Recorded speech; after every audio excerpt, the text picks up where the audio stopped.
యెహోవాను స్తుతించుట మంచిది మహోన్నతుడా, నీ నామమును కీర్తించుట మంచిది ఉదయమున.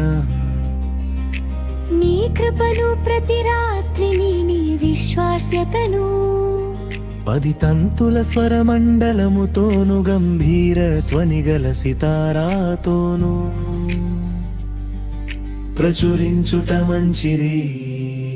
ఎందుకనగా యెహోవా నీ కార్యము చేత నీవు నన్ను సంతోషపరచుచున్నావు. నీ చేతి పనుల బట్టి నేను ఉత్సహించుచున్నాను. యెహోవా నీ కార్యములు ఎంత దొడ్డవి, నీ ఆలోచనలు అతి గంభీరములు.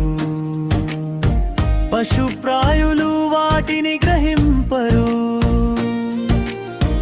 అవివేకులు వివేచింపరు. నిత్య నాశనమునొందుటకే గదా భక్తిహీనులు.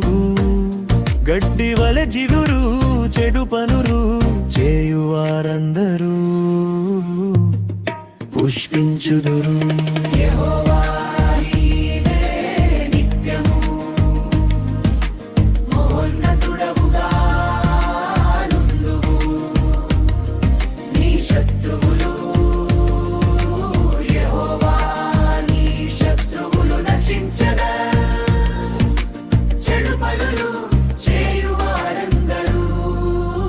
చెదరిపోవుదు కురుపోతు కమ్ము వలె నీవు నా కొమ్ము, పైకెత్తితివి క్రొత్త తైలముతో నేను అంటబడితిని.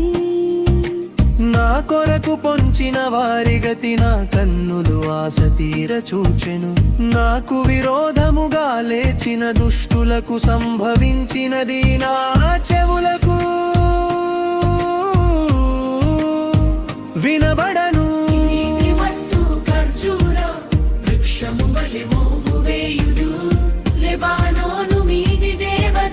వృక్షము వలె వారు ఎదుగుదురు.